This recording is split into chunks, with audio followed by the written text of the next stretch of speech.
Today, Cyprus is marking 50 years since it was split in two. In 1974, Turkish troops invaded the Mediterranean island after Greece staged a brief coup 5 days earlier. Turkish Cypriots in the north see today's anniversary as a liberation from the Greek-speaking majority. Greek Cypriots in the south view the date as a catastrophe that led to mass displacement.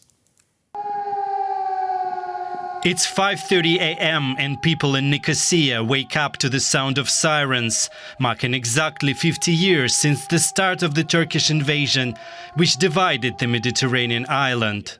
Some joined the Greek Cypriot president at the unveiling of a monument for soldiers killed in the conflict. For many people in the south, 1974 marks the beginning of a catastrophe. We're here today, as we are every year, many times, to honor all these young men who gave their life for the freedom of our Cyprus.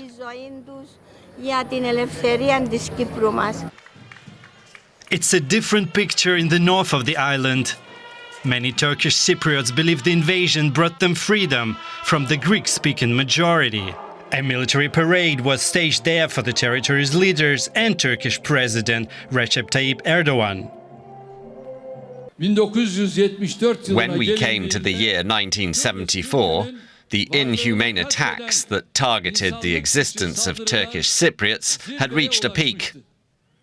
Exactly 50 years ago today, the heroic Turkish military took a historic step to rip out the dagger that was trying to stab the independence of Turkish Cypriots.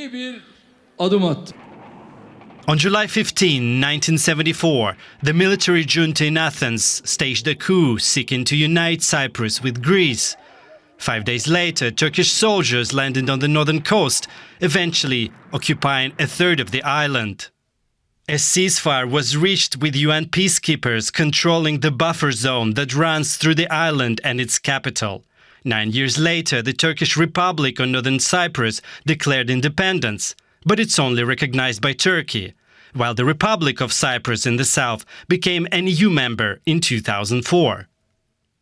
Despite numerous attempts to unite the island, Nicosia remains the world's last divided capital, and the backing powers of Greece and Turkey are also split on a way forward. Let's now cross over to DW correspondent Sofia Kleftaki in Athens. Hello, Sofia. How is this day being remembered in Cyprus? Well, this day today is known as its Black Anniversary or Turkish Invasion Day, and it marks a very significant and tragic event, and not only in Cypriot history, but also in Greek history. So the day is remembered with sadness, and it's a day to grieve.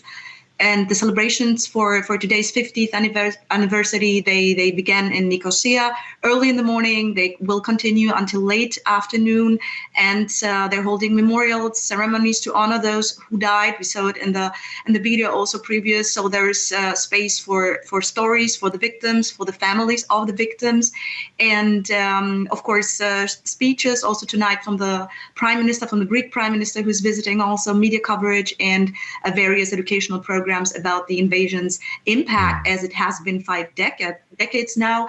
But mostly, and I think this is the most important thing, it's a reminder that the division of Cyprus is ongoing. So it's also hope for reunification. So the Turkish side is provocative. It's perceived provocative for Greece. Right. Cyprus's President Nikos Christodoulides says that reunification is the only path forward. But as you alluded to earlier, Turkish President Erdogan does not seem to agree. What can we expect between the two sides going forward?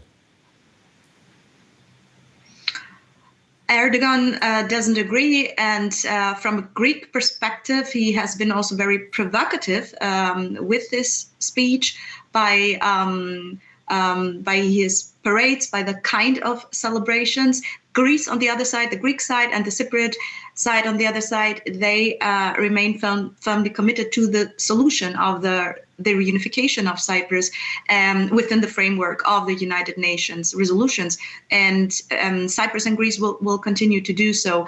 There is no question from changing these positions. So we have two completely different sides here.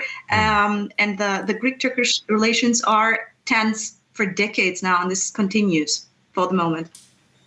Right. And I'll like the chance to ask you one more before you go. We heard earlier in the report a UN peacekeeping mission is still in Cyprus. How successful has it been in managing the tensions? It depends from the perspective. So when we have the point of view of maintaining peace and preventing violent conflicts between the Cypriot and the Greek population, then there has been a significant effort and improvement, especially with the buffer zone. But on the other hand, if we think of the initial goal, the ultimate goal for the reunification, then we can say that Cyprus is still divided. And as Ursula von der Leyen said, the Cyprus question is a European one. Right. DW correspondent Sofia Kliftaki in Athens. Thank you.